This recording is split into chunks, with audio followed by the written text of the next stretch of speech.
எல்லோருக்கும் வணக்கம். Aadhira's kitchen YouTube சேனலுக்கு உங்களை அன்போடு வரவேற்கின்றேன். நல்லதை நினைப்போம், நல்லதே நடக்கும்னு சொல்லி இந்த பதிவை நான் ஆரம்பிக்கிறேன். பதிவுக்குள்ளே போகிறதுக்கு முன்னாடி நம்ம சேனலை இது வரைக்கும் சப்ஸ்கிரைப் பண்ணாமல் இருந்தீங்கன்னா மறக்காமல் சப்ஸ்கிரைப் பண்ணி வச்சுக்கோங்க. அப்படியே உங்களுடைய ஃப்ரெண்ட்ஸ் அண்ட் ரிலேட்டிவ் குரூப் இருந்தால் நம்மளுடைய வீடியோவை ஷேர் பண்ணி விடுங்க. பூஜை அறையில் வடக்கு பார்த்து தீபம் ஏற்றுபவரா? அப்பொழுது இந்த பதிவு உங்களுக்குத்தான். இதை போட்டு ஏற்றுங்கள். குடும்பம் செல்வ செழிப்புடன் மேல் நோக்கி செல்வதை கண்கூடாக பார்க்கலாம் அப்படின்னு தலைப்பு போட்டிருக்கீங்களா? அது என்னன்னு பார்க்கலாம். நம்ம குடும்பம் மேல் நோக்கி செல்லணுங்க. பார்த்த கண்ணுக்கு பழுதில்லாமல் ஒரே மாதிரி இருப்பாங்க ஒரு சிலர். அந்த வறுமைனா அந்த வறுமையிலே வாடுவாங்க கடைசி வரைக்கும். ஏதாவது ஒரு விசேஷம் செய்யணுன்னா கடன் வாங்கி செய்வாங்க. அப்புறம் அந்த கடன் அடைக்க வேற ஒரு இடத்துல கடன் வாங்குவாங்க. இந்த மாதிரி ஒரு விசேஷம், அந்த மாதிரி ஒரு பண்ணுறது ஒன்று. அது ஒரு பக்கம் இருக்க, இன்னொரு பக்கம் பார்த்திங்கன்னா ஒரு எந்த நேரம் பார்த்தாலும் வறுமை. சரியான வேலை கிடைக்காது. சரியான வேலை கிடைச்சாலும் சரியான சம்பளம் கிடைக்காது. நிறைய பேர் கவர்மெண்ட் ஜாப்புன்றோம், ஆனால் அந்த ஜாபில் போய் உக்காந்து பார்க்குறவங்களுக்கு தான் தெரியும். இப்போ போன வாரத்தில் கூட ஒன்று நம்ம நியூஸில் பார்த்தோம். இந்த மாதிரி வேலை பலு காரணமாக அந்த ஆண் பிள்ளை கிடைச்சிட்டாரான்னு தெரியல. நான் தற்கொலை பண்ணிக்க போகிறேன்னு எழுதி வச்சுட்டு சாகிற அளவுக்கு வேலை பலு இப்போ பிள்ளைங்களுக்கு. ஏன்னா இப்போ சம்பாரிச்சே ஆகணும். ஏன்னா தேவைகளை அதிகமாக ஆக்கிக்கிறாங்க, தேவைகளை குறைக்கிறது இல்லை. போதும், இந்த அளவுக்கு வருமானம் இருக்குது, இதளவுக்கு குறைச்சி நம்ம செலவை பண்ணுவோம் அப்படின்னு பண்ணுறது இல்லை. சில நேரம் கடன் வாங்கி வீடை கட்டிவிட்டு அப்புறம் கஷ்டப்படுறது. சரி, இது எல்லாமே இருக்குதுமா, அது எல்லாமே நாங்கள் பார்த்து கொஞ்சம் கொஞ்சமாக செய்ய தான் முயற்சி பண்ணுறோம். ஏதாவது வழி கிடைக்குமான்னு தான் நாங்களும் லோல்படுறோம் அப்படின்னு நினைக்கிறவங்களுக்கு முடிஞ்ச அளவுக்கு கோவில்களுக்கு போயிட்டு வாங்க. வாரம் ஒரு முறையாவது கோவிலுக்கு போகணும். அதே மாதிரி நான் ஒன்று உங்களுக்கு சொல்கிறேன். இந்த இப்போ தானம் கேட்குறாங்க இல்லைங்களா, அவங்களுக்கு காசை கொடுக்கறத விடவே சாப்பாடாக வாங்கி கொடுங்க. அதற்கான பலன் உங்களுக்கு ரெட்டிப்பு. அதே மாதிரி சாமி கிட்ட போயிட்டு கற்பூர ஆரத்தி காமிச்சிட்டு வராங்க இல்லைங்களா, அவங்க தட்டில் ஏதாவது காசு போடுங்க. அவங்க நம்மளாலாம் அந்த விஷயத்தை செய்ய முடியல, நம்மளால கற்ப கிரகத்துக்குள்ளே போக முடியல. ஆனால் அவங்க போயிட்டு வராங்க. அவங்க ஏதோ முன்ஜென்மத்தில் ஒரு புண்ணியம் பண்ணதுனால தான் அந்த கற்ப கிரகத்துக்குள்ளே அவங்க போயிட்டு வராங்க. அவங்களுக்கான அதற்கான அந்த இதுவும் அவங்களுக்கு கிடச்சிருக்கு. அதனால் அவங்களுக்கு நீங்கள் பணம் போட்டிங்கன்னா நம்ம தெய்வத்துக்கே செஞ்சதா சமமாகும். அப்போ அந்த தெய்வத்தை அவர் என்ன நினைப்பாருன்னா, உன்னது எம்பெருமானே சிவனே, உன்னை நான் கும்பிடுறேன், எனக்கு அதுக்கான பலன் எனக்கு தட்டில் கிடைக்கிது அப்படின்னு சொல்லிட்டு அவர் அப்படி நினைப்பாராம்.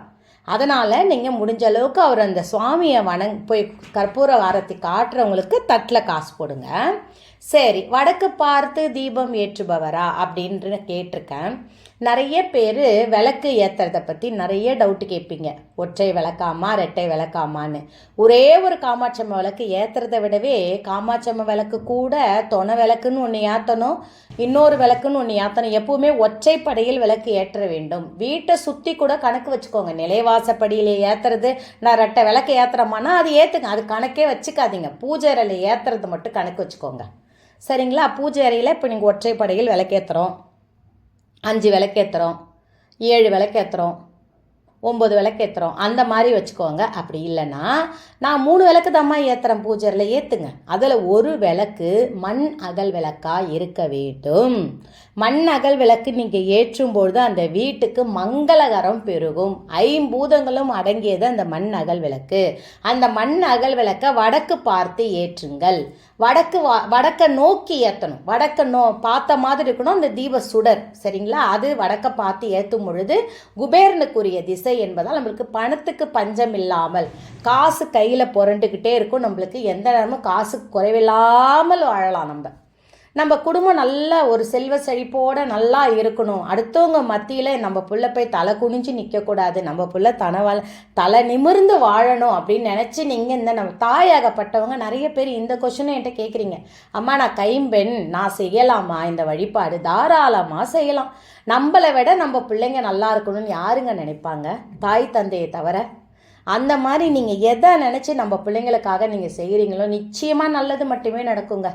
சரி, நம்ம வடக்கு பார்த்து தீபம் ஏற்றுறோம். அந்த தீபத்தில் நான் ஆல்ரெடி உங்களுக்கு சொல்லியிருக்கேன். நான் எண்ணெய் நல்லெண்ணெய் வாங்குறேன்னா உடனே அந்த சுவாமிக்குன்னு ஒரு பாட்டில் வச்சுருப்பேன். அதில் நல்லெண்ணெயை மாற்றி ஒரு பாதி பாட்டில் ஊற்றிடுவாது, மாதத்துக்கு வேணுன்ற மாதிரி ஊற்றிட்டு, முக்கால்வாசி கூட வச்சுக்கோங்களேன், ஊற்றி அதில் கொஞ்சம் நெய்யை ஊற்றிடுவேன். பச்சை கற்பூரத்தை போட்டு குலுக்கி வச்சிருவேன்.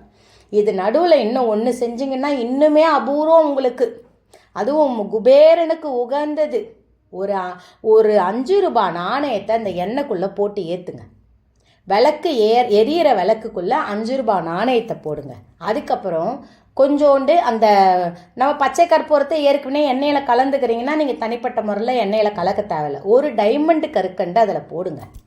நான் அன்னைக்கு பார்க்குற ஒரு கோவிலில் பைரவருக்கு டைமண்டு கற்கண்டு படைச்சிருக்கிறாங்க. அப்போது என்னால் டைமண்டு கற்கண்டு படைக்க முடியும், என்னால் அதான் முடியும், எனக்கு நீ கோடி கோடியாக கொடு அப்படின்றத வேண்டுதல் வைப்போம். தெய்வம் நம்மளுக்கு நோய் நொடி இல்லாத வாழ்க்கையை கொடுப்பாரு. இப்போ நீங்கள் இந்த இந்த வடக்கு நோக்கி ஏற்றுக்கிற தீபத்தில் முடிஞ்ச அளவுக்கு பச்சை திரி கிடைச்சிச்சுன்னா, நீங்கள் கிடைக்கலையே அம்மா பச்சை திரின்னு கவலைப்படாதீங்க. அதில் நீங்கள் முடிஞ்ச அளவுக்கு அந்த ஜவ்வாது பொடி இருக்கீங்களா, அந்த ஜவ்வாது பொடியை கொஞ்சம் எண்ணெயில் தூவுங்க. ஒரு பச்சை கற்பூரத்தை நான் சொல்லிட்டேன், இல்லைனாலும் நீங்கள் போட்டுக்கோங்க. ஒரே ஒரு டைமண்டு கற்கண்டு அதில் போடுங்க. ஒரு ஏலக்காயும் போடுங்க. எல்லாமே நல்லது தாங்க, நம்ம வீட்டுக்கு ஐஸ்வர்யம் பெருகும். ஒரு ஜாதிக்காயை போடுங்க, 5 ரூபாய் நாணயத்தை போடுங்க. இது எல்லாமே ஏதாவது ஒரு விதத்தில் நம்மளை ஒசட்டி கொண்டு போகும். மார்வாடிகளும் சூட்சமும் பணக்காரர்களும் சூட்சமும் சொல்கிறோம் இல்லைங்களா, அந்த மாதிரி அவங்களாம் அந்த பணத்தை என்ன செய்யறோம், வெள்ளி விளக்கில் தீபம் ஏற்றுவாங்க. அந்த வெள்ளி விளக்கில் தீபம் ஏற்றினாலும் அதுக்கு அடியில் பார்த்தீங்கன்னா ஸ்ரீ சக்கரத்தை செஞ்சு வச்சுருப்பாங்க வெள்ளியில். நம்மளும் செய்யலாம், அது மாதிரி ஒன்றும் தவறு கிடையாது, ஒன்றும் பிரச்சனை வராது. அதே மாதிரி ஸ்ரீ சக்கரம் உங்களுக்கு லக்ஷ்மியோட எந்திரம் உங்களுக்கு வெள்ளிக்காயில் செஞ்சு நம்ம வீட்டுக்கிட்ட விற்கிறாங்க, நம்ம வெள்ளி நகை கடையில் விற்கிறாங்கன்னா அதுலேருந்து அந்த ஸ்ரீ சக்கரம் பதிச்ச அந்த சின்னக்கா காயின் இருக்கும், அதை வாங்கிட்டு வந்து கூட விளக்குக்கு அடியில் வச்சு ஏற்றலாம். இல்லை விளக்கு அந்த காமாட்சியம்மா விளக்கு இருக்கு இல்லைங்களா, காமாட்சியம்மா விளக்குக்கு அடியில் அந்த ஸ்ரீ சக்கரத்தை வச்சு ஏற்றுங்களேன். நிச்சயமாக சொல்கிறேங்க, நம்ம பணக்காரனா ஓரளவுக்கு ஒருத்தவங்கிட்ட இப்போ கையேந்த நிலைமையாவது நம்மளை கடவுள் வைப்பார். இதை நீங்கள் கடைப்பிடிங்க.